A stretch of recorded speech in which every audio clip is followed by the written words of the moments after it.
Hello aspirants, இந்த வீடியோவில் வந்து நம்ம டிஎன்பிஎஸ்சி எக்ஸாமில் கேட்ட முக்கியமான எக்கனாமிக் கொஷின்ஸ் வந்து பார்க்கலாம். ஃபஸ்ட்டு கொஷினில் என்ன கேட்டிருக்காங்கன்னு பாருங்கள். இந்தியாவில் பருவகால வேலையின்மையும் மறைமுக வேலையின்மையும் காணப்படுற ஒரு துறை அப்படின்னு கேட்டிருக்காங்க. பருவகால வேலையின்மை அப்படின்னா ஒரு குறிப்பிட்ட சீசனில் வந்து வேலை இல்லாமல் போகிறது. மறைமுக வேலையின்மை அப்படின்னா தேவையே இல்லாமல் என்னது அங்கே நிறைய பேர் வந்து எங்கேஜ் ஆகிருக்குது. ஒரு வேலையை வந்து என்னென்னா 10 பேர் சேர்ந்தே முடிக்க முடியும். 2 நாளில் முடிக்கிறாங்கன்னு வச்சுக்கோங்களேன். அங்கே 12 பேர் இருக்காங்க, அவங்களும் அதே 2 நாளில் தான் முடிக்கிறாங்க அந்த வேலையை. அப்படின்னா அங்கே 2 பேருன்றது தேவையில்லாத ஒரு செலவு தானே. 2 பேர் காஸ்ட் அப்படின்றது தேவை இல்லை, 2 பேரோட உழைப்பு அங்கே தேவையில்லை. அதனால் வந்து என்ன சொல்கிறாங்க, மறைமுக வேலையின்மை அப்படின்னு வந்து சொல்கிறாங்க. இதுதான் பருவகால வேலையின்மை, மறைமுக வேலையின்மை. இது அதிகமாக காணப்படுற துறை என்ன துறை அப்படின்னு சொல்லி கேட்குறாங்க. என்ன துறைனா வேளாண் துறை தான். வேளாண் துறையில் எப்படி அந்தந்த பருவத்தப்போ வேலை இருக்கும். இப்போ சீசனல் எம்ப்ளாய்மெண்ட்ஸ் ஃபஸ்ட்டு என்ன பண்ணுவாங்க, நிலத்தை உழுவாங்க, அதாவது விதை போடுவாங்க, அதாவது களைலாம் எடுக்கணும், நாற்று நடுவாங்க, அதெல்லாம் பண்ணுவாங்கள்ல, அப்போல்லாம் அந்த வேலை இருக்கும். அப்புறமா அது வளர்கிறப்போ தண்ணி மட்டும் தான் பாய்ச்சணும், அதுக்கு வந்து லேபர்லாம் தேவையில்லை, அவங்களே வந்து என்னென்னா தண்ணி பாய்ச்சிடுவாங்க. அப்புறமா வந்து அறுவடை செய்யும்போது ஆள் தேவைப்படும், அப்போ தான் வந்து தேவைப்படும். ஸோ மற்ற நேரம்லாம் வந்து என்னென்னா சும்மா தான் இருப்பாங்க. அதனால் பருவகால வேலையின்மை அப்படின்னு சொல்லலாம். மறைமுக வேலையின்மைனா இப்போ ஒரு குடும்பத்தில் வந்து என்னென்னா ஒருத்தர் வந்து அந்த ஒருத்தர் லேண்டை பார்த்துக்கிட்டாலும் அதே தான். இப்போ 4 பேர் சேர்ந்து பார்த்துக்கிட்டாலும் என்னென்னா அதே தான். 4 பேர் சேர்ந்து பார்த்தாலும் என்ன அதே அவுட்புட் தான் வரப்போகுது. பட் இருந்தாலும் சில பேர் என்ன பண்ணுறாங்க அப்படின்னா அந்த மாதிரி வந்து பண்ணுறாங்க, அவங்க வேறு ஜாபுக்கு போகாமல் அக்ரிகல்ச்சரே பார்த்துட்ருக்காங்க. இதுவும் வந்து ஒரு காரணம். ஏன் அப்படின்னா இந்தியாவில் வந்து என்னென்னா இப்போ கிட்டத்தட்ட நிறையா இப்போ இந்தியாவில் இருக்க ஜிடிபி இருக்குல்ல, ஜிடிபி அப்படின்னு சொல்கிறது என்னென்னா இந்தியாவோட ஒட்டுமொத்த வருமானம். இந்த ஒட்டுமொத்த வருமானத்தில் என்னென்னா யார் ஃபஸ்ட்டு எந்த துறையிலேருந்து அதிகமான வருமானம் வருதுன்னா சேவைத்துறை. அடுத்தது பார்த்திங்கன்னா அக்ரிகல்ச்சர்லேருந்து வருமானம் வருது, விவசாயம்,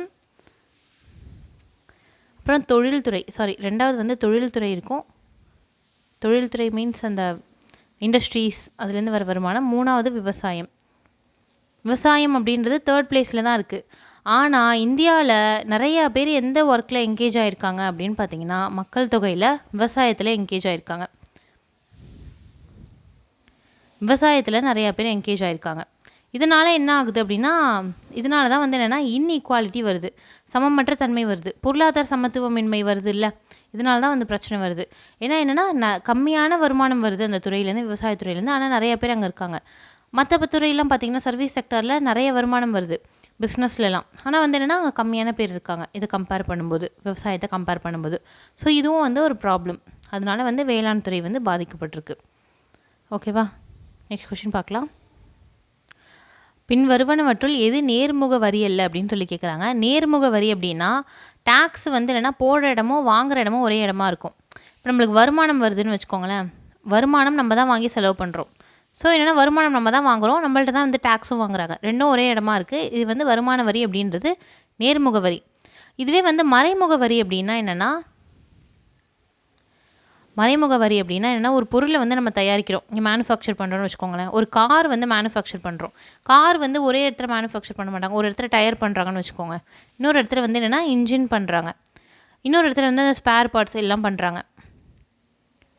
ஓகேவா, இது மாதிரி ஸ்பேர் பார்ட்ஸ் எல்லாமே பண்ணுறாங்க.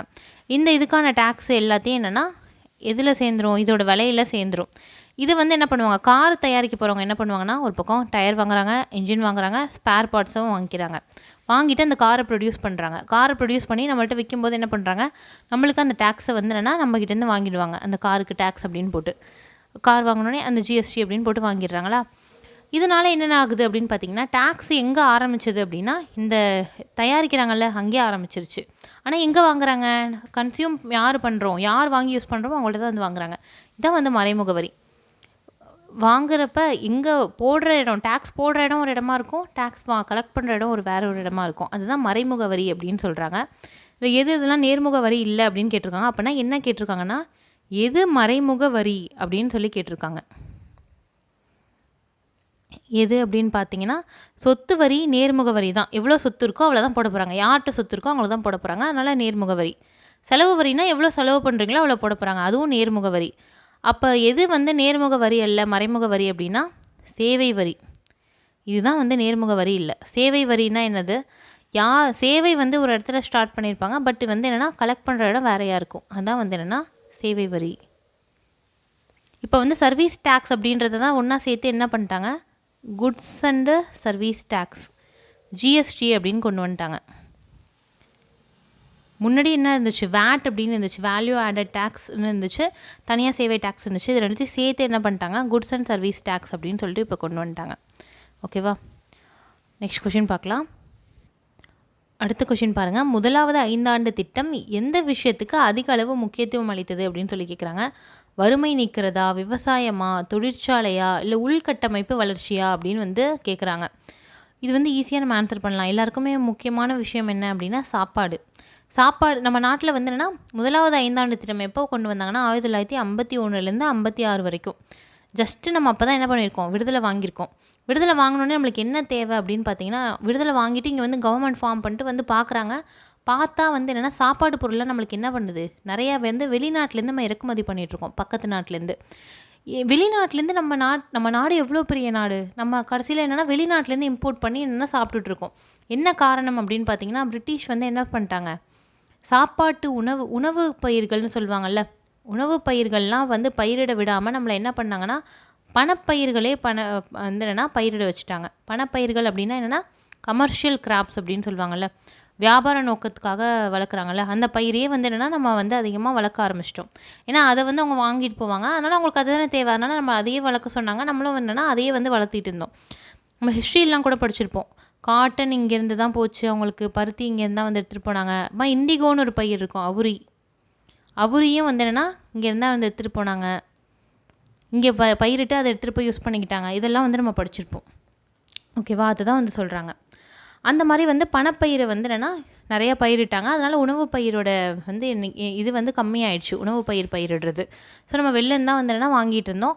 இதை தடுக்கிறதுக்காக முதல்ல என்ன பண்ணுறாங்க, விவசாயத்தை முன்னேற்றணும் அப்படின்னு சொல்லிட்டு முன்னேற்றுறாங்க. ஏன்னா ஒரு பக்கம் என்ன ஆகுது, பாப்புலேஷன் அதிகமாக இன்க்ரீஸ் ஆக ஆரம்பிக்குது. அதனால் வந்து இருக்கிற பாப்புலேஷனுக்கு சாப்பாடு போடணும், விவசாயம் பண்ணணும் அப்படின்னு சொல்லிட்டு ஸ்டார்ட் பண்ணாங்க. 51-56 வந்து நடந்துச்சு முதலாவது 5 ஆண்டு திட்டம். யார் வந்து இதுக்கு பிளான் போட்டு கொடுத்தது அப்படின்னா திட்டக்குழு ஏன் நித்தி ஆயோகா மாறுச்சு, இது எல்லாமே வந்து என்னென்னா நான் நித்தி ஆயோக்னு செப்பரேட்டாக போட்டிருக்க வீடியோவில் சொல்லியிருக்கேன். கீழே வந்து என்னென்னா டிஸ்கிரிப்ஷனில் அந்த வீடியோ லிங்க் தரேன், அதையும் வந்து என்னென்னா மறக்காமல் செக் அவுட் பண்ணி பாருங்கள். ஓகே, இந்த ஃபஸ்ட்டு 5 இயர் பிளானை பற்றி நான் இன்னொன்று வந்து சொல்லணும். ஃபஸ்ட்டு 5 இயர் பிளான் யாரோடைய மாடல் அப்படின்னு பார்த்தீங்கன்னா ஹாரத் டோமர் மாடல் அப்படின்னு வந்து சொல்லுவாங்க. ஹாரத் டோமல் மாதிரி. இந்த முதலாவது 5 ஆண்டு திட்டம் வந்து யாரோட மாதிரினா ஹாரத் டோமர் மாடல் அப்படின்னு வந்து சொல்கிறாங்க. இதில் முக்கியமாக வந்து எதை ஃபோக்கஸ் பண்ணாங்க அப்படின்னு பார்த்தீங்கன்னா, பயிர்கள்லேயே வந்து 2 முக்கியமான பயிர்கள் ஃபோக்கஸ் பண்ணாங்க. ஒன்று அரிசி, நெல் ஃபோக்கஸ் பண்ணாங்க, இன்னொன்று வந்து கோதுமை. 2 தான் வந்து முக்கியமாக வந்து ஃபோக்கஸ் பண்ணாங்க. ஏன்னா இது 2 தானே மெயின் கிராப்ஸ்னால வந்து இதை தான் ஃபோக்கஸ் பண்ணாங்க. ஓகே, நெக்ஸ்ட் கொஷின் பார்க்கலாம். அடுத்த கொஷின் பார்த்திங்கன்னா அது எல்லாருக்கும் தெரிஞ்சிருக்கும். பொருளாதார திட்டமிடலை முதலாக செயல்படுத்திய நாடு என்ன அப்படின்னு பார்த்தீங்கன்னா சோவியத் ரஷ்யா. பொருளாதார திட்டமிடல் நிறைய நாட்டில் வந்து பண்ணியிருப்பாங்க, பட் கவர்மெண்ட் வந்து எடுத்துக்கிட்டு பண்ண நாடு என்ன அப்படின்னு பார்த்தீங்கன்னா சோவியத் ரஷ்யா தான், யூஎஸ்எஸ்ஆர் அப்படின்னு வந்து சொல்லுவாங்க. ஓகேவா, இந்த யூஎஸ்எஸ்ஆர் வந்து பின்னாடி வந்து பிரிஞ்சிருச்சு, ஒரு 15 கண்ட்ரீஸாக பிரிஞ்சிருச்சு. அதில் ஒன்று தான் வந்து ரஷ்யா. உக்ரைன்லாம் வந்து என்னென்னா அதுக்குள்ளே தான் இருந்துச்சு, யூஎஸ்எஸ்ஆருக்குள்ளே இருந்த ஒரு கண்ட்ரி தான். ஓகேவா, உக்ரைன் நிறையா கண்ட்ரிஸ் வந்து இருந்துச்சு. இந்த பால்கன் கண்ட்ரிஸ் அப்படின்னு சொல்லுவாங்கள்ல, அந்த கண்ட்ரிஸ்லாம் வந்து இங்கே தான் இருந்துச்சு இதோட. ஓகே, நெக்ஸ்ட் கொஷின் பார்க்கலாம். அடுத்த கொஷின் பார்த்தீங்கன்னா, எந்த ஆண்டு அறிவிக்கப்பட்ட தொழில் கொள்கை வந்து தனியார் மயத்திற்கு வந்து வழிவகுத்திருக்கு அப்படின்னு கேட்குறாங்க. தொழிற்கொள்கை அப்படின்னா ஒன்றும் இல்லை, இண்டஸ்ட்ரியல் பாலிசி வந்து என்னென்னா நிறைய வருஷம் வெளியிட்டிருக்காங்க. பட் தனியார் மயத்துக்கு கொண்டு போன இண்டஸ்ட்ரியல் பாலிசி என்னது அப்படின்னு சொல்லி கேட்குறாங்க. தனியார் மயம்னா ப்ரைவேட்டைசேஷன், எல்லா துறையிலையும் வந்து என்னென்னா தனியாரும் பங்கு பெறணும், அதுதான் வந்து தனியார் மயமாக்கல் அப்படின்னு வந்து சொல்கிறாங்க. இந்த ஹிஸ்ட்ரி என்ன அப்படின்னு நம்ம பார்ப்போம். ஆக்சுவலி வந்து என்னென்னா 1989-90 இந்த 2 வருஷத்தில் பார்த்தீங்கன்னா கல்ஃப் கண்ட்ரி அப்படின்னு சொல்லுவாங்கள்ல, கல்ஃப் கண்ட்ரி போர் நடந்துச்சு. கல்ஃப் கண்ட்ரி அப்படின்னா என்னென்னா இந்த எண்ணெய் நாடுகள்லாம் இருக்கும்ல, கல்ஃப் கண்ட்ரி வார் நடந்துச்சு, எண்ணெய் நாடுகளுக்கிடையே போர் நடந்துச்சு. எண்ணெய் நாடுகள் அப்படின்னா என்னென்னா நம்ம நாட்டில் வந்து என்னென்னா கச்சா எண்ணெய் வாங்கிட்டு வரோம்ல, உலகத்துக்கே கச்சா எண்ணெய் சப்ளை யார் பண்ணுறா? இந்த UAE, அப்புறம் சவுதி அரேபியா, இந்த மாதிரி கண்ட்ரிஸ்லாம் இருக்குல்ல, அந்த முஸ்லீம் கண்ட்ரிஸ், அந்த கண்ட்ரிஸ்லாம் வந்து என்னென்னா எண்ணெய் வந்து என்னென்னா அங்கே தான் வந்து நிறையா இருக்குது. அதான் வந்து எண்ணெய் நாடுகள் அப்படின்னு சொல்லுவாங்க. அவங்களாம் வந்து என்னென்னா போர் நடந்துச்சு அந்த நாடுகளுக்குள்ளே. அதனால் என்ன ப்ராப்ளம் வருது அப்படின்னா, போர் நடக்கும்போது அங்கே ஏதாவது ஒழுங்காக வேலை ஆகுமானா ஆகாது. ஸோ அதனால் என்ன ஆகுது அப்படின்னா, அங்கே எண்ணெய் விலை ரொம்ப அதிகமாகிடுது. விலை வந்து ரொம்ப அதிகமானால் நம்ம என்ன பண்ணுறோம், நம்ம எல்லாம் நிறைய எண்ணெய் என்ன பண்ணுறோம், வெளிநாட்டிலேருந்து வாங்கிட்டு வந்து தான் யூஸ் பண்ணுறோம். நம்ம நாட்டில் எப்படி யூஸ் பண்ணுறோம் அப்படின்னா, கச்சா எண்ணெயாக வாங்கிட்டு வந்துடுவோம். வாங்கிட்டு வந்து என்னென்னா அதை நம்ம பெட்ரோலியம் இது மாதிரி என்னென்னா கன்வெர்ட் பண்ணிக்கிறோம். இந்த போர்ட்லாம் இருக்கும்ல, அந்த இடத்துலேயே வந்து என்னென்னா ஆயில் ரீஃபைனரி வச்சுருப்பாங்க, எண்ணெய் சுத்திகரிப்பு நிலையம் அப்படின்னு சொல்லிட்டு அங்கே வந்து கன்வெர்ட் பண்ணி அப்படி தான் வந்து நம்ம பெட்ரோல் டீசல் வந்து வாங்கி யூஸ் பண்ணிகிட்ருக்கோம். இங்கே வந்து விலை அதிகமாகிடுச்சுன்னா என்ன ஆகும் அப்படின்னா, நம்ம வாங்குறது கஷ்டம் தானே, நம்ம காசு கொடுத்து வாங்கும்போது கஷ்டம். ஏன்னா நம்மளுக்கு ஏற்கனவே என்ன நம்ம வந்து என்னென்னா நம்ம நாடு வந்து என்னென்னா அப்போ அந்த காலத்தில் 1989, 90ஸ்லாம் நம்ம நாடு வந்து என்னென்னா நிறைய ஏற்றுமதி பண்ணுற நாடு கிடையாது. நம்மக்கிட்ட அந்நிய செலவணி கிடையாது. நம்ம எதுவாக கொடுத்துட்டு வாங்குகிறோம், டாலர்ஸாக கொடுத்துட்டு தான் வந்து என்னென்னா வாங்கிட்டு இருந்தோம். நம்மள்ட்ட அந்தளவு டாலர்ஸ் இல்லை, நம்ம என்ன பண்ண போகிறோம் அப்படின்னே தெரியல. அதனால என்ன ஆச்சு அப்படின்னா, கடன் வாங்கலாம் அப்படின்னு முடிவு பண்ணாங்க. வேறு வழியே இல்லை, கடன் வாங்கணும் அப்படின்னு முடிவு பண்ணாங்க. முடிவு பண்ணிவிட்டு யார்கிட்ட போகிறாங்க அப்படின்னு பார்த்தீங்கன்னா, IMF அப்படின்ற ஆர்கனைசேஷன்கிட்ட போகிறாங்க. IMFனா இன்டர்நேஷ்னல் மானிட்டரி ஃபண்ட், பன்னாட்டு தேசிய நிதியம்.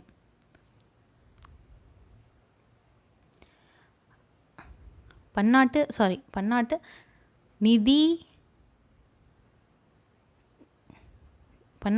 மையம், இன்டர்நேஷ்னல் மானிட்டரி ஃபண்ட் அப்படின்னு வந்து சொல்லுவாங்க. இதை வந்து என்னென்னா இங்கே போய் வந்து ஹெல்ப் கேட்குறாங்க. இவங்க என்ன பண்ணுவாங்க அப்படின்னு பார்த்தீங்கன்னா, இது வந்து நிறையா கண்ட்ரிஸ் வந்து இதில் உறுப்பினர்களாக இருப்பாங்க. இவங்க வந்து பார்த்துட்டு ஜென்யூனாக அவங்க ஹெல்ப் கேட்டாங்க அப்படின்னா வந்து பண்ணுவாங்க. ஜென்யூனாக மீன்ஸ் எப்படின்னா, இந்தியா வந்து திரும்ப பே பேக் பண்ணக்கூடிய ஒரு கண்ட்ரி. இந்தியா வந்து ஒரு பெரிய கண்ட்ரி. இந்தியாவால் வந்து என்னென்னா திரும்ப பே பண்ண முடியும் கடன் வாங்கினா அப்படின்லாம் வந்து என்னென்னா பார்த்துட்டு என்னென்னா அவங்க பண்ணுறாங்க. அவங்களும் வந்து என்னென்னா கடன் கொடுக்குறாங்க, லோன் கொடுக்குறாங்க. பட் இருந்தாலும் வந்து ஒரு கண்டிஷன் வந்து வைப்பாங்க. என்ன கண்டிஷன் அப்படின்னா, LPG அப்படின்னு ஒரு கண்டிஷன் சொல்கிறாங்க. அது என்னது இது LPG அப்படின்னு பார்த்தீங்கன்னா, 3 வார்த்தை. லிபரலைசேஷன் அப்படின்னா என்னதுன்னா தாராளமயமாக்கல் அப்படின்னு சொல்கிறாங்க. அடுத்தது P ஃபார் ப்ரைவேட்டைசேஷன்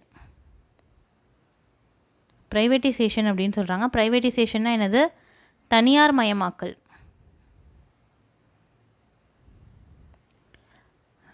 அடுத்தது என்ன சொல்கிறாங்க, குளோபலைசேஷன்.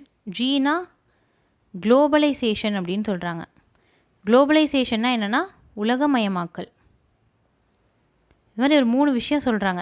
என்னது இது அப்படின்னு பார்த்தீங்கன்னா, தாராளமயமாக்கல்னால் ஏற்கனவே வந்து தனியார் கம்பெனி வச்சுருக்காங்கல்ல, சில பொருள்லாம் வச்சுருப்பாங்க. அந்த காலத்துலேயே வந்து அயர்ன் அண்ட் ஸ்டீல் இண்டஸ்ட்ரிலாம் இருந்தது, டாட்டாலாம் ஆரம்பிச்சிட்டாங்க. அந்த மாதிரி சில விஷயம் வந்து தனியார்கிட்ட இருந்துச்சு.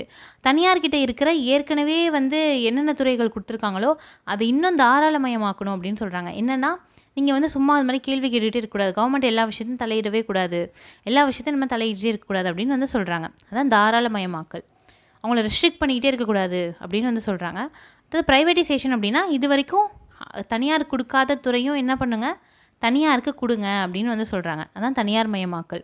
அடுத்தது G வந்து குளோபலைசேஷனாக உலகமயமாக்கல்.